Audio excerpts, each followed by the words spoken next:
Hello angels, I hope you've been well. I hope you've been coping okay. Sorry for my inconsistencies as always. Today I'm going to be doing a video on BPD, emotional intensity disorder, whatever you want to call it, and friendships. This is just from my perspective. Everyone with BPD are so different. It's like a massive spectrum. People with BPD aren't inherently bad people. People with BPD can be amazing friends. Sometimes BPD is what makes us a great friend, because with BPD comes loyalty, a lot of love, but for some people it can make us pushovers, people pleasing. In the past I've definitely been like this. I still have a tendency to people please. Another person with BPD might push their loved ones away before they perceive abandonment. Not all of us are the same, so you only need 5 out of the 9 criteria to get a BPD diagnosis. So not all of us will struggle with anger, not all of us will struggle with relationship issues, for example. People with BPD are very sensitive. It's basically a disorder where you're so sensitive to the point you kind of shut down because everything hurts, so you have to kind of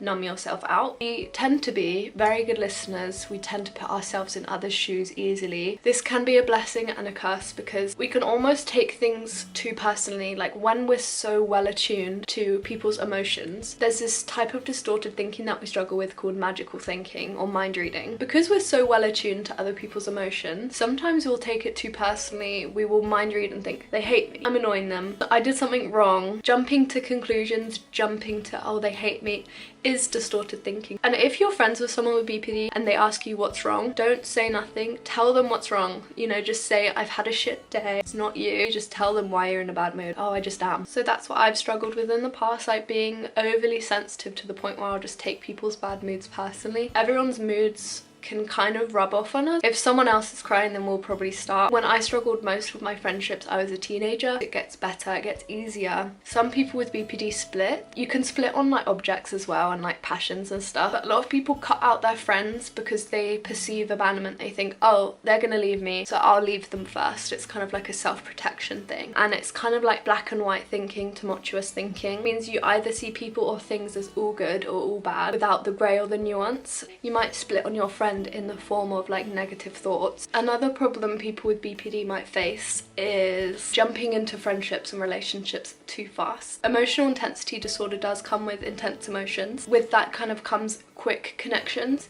You might need to start self-regulating more, and later on there's lots of red flags. So a lot of us can jump into like abusive relationships. If you're like this, you might want to become more comfortable alone, not depending on anyone else completely for emotional support. Obviously external emotional support and validation is important, but if you can't validate yourself, it's not healthy to only get your validation from someone you've just met, you know? Be more self-sufficient and more like self-validating. Emotional intensity disorder comes with the extreme ability to worry and worry and worry. It can just be extremely difficult existing with BPD, just because if you have any exchange with a stranger, a friend, meeting new people, and we just say something embarrassing, BPD comes with anxiety, social anxiety, all of that. After we've said something, we're like, that was so dumb, and we won't just think about it for a moment. We'll think about it hours, days, weeks, months, years after we've said something dumb. We'll just repeat it and torture ourselves with it. I remember cringy shit I've done when I was like 10. It just haunts me. Paranoia is also a trait of BPD. Not everyone has it. In times of stress, we might become paranoid. If you find yourself second guessing any interaction, you just need to stop torturing yourself. It doesn't matter if you said something like embarrassing or over the top or weird or annoying or even like inappropriate, because no one really cares.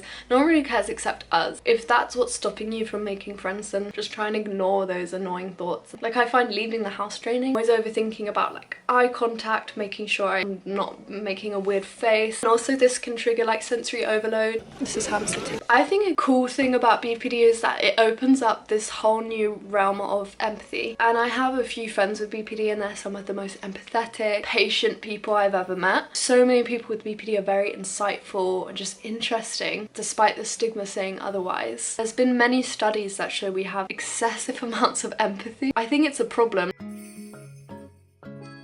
Many of us with BPD have a very strong sense of justice. I think a big problem for me and loads of people with BPD is just crying every day, like crying to the point where it's just like you can't do anything.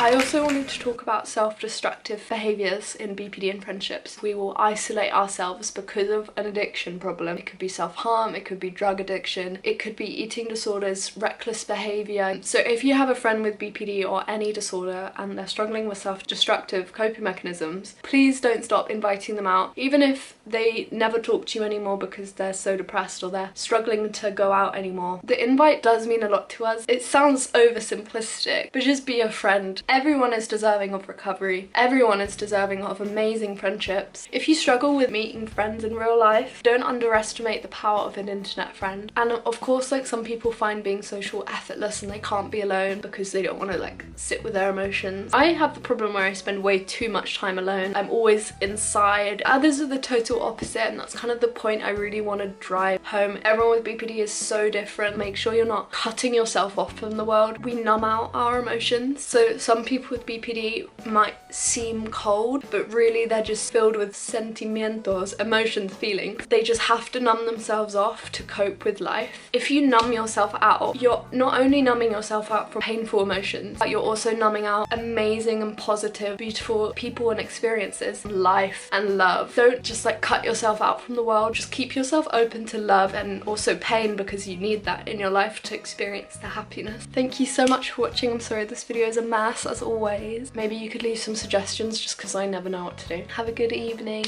and I'll see you in my next video. Bye friends.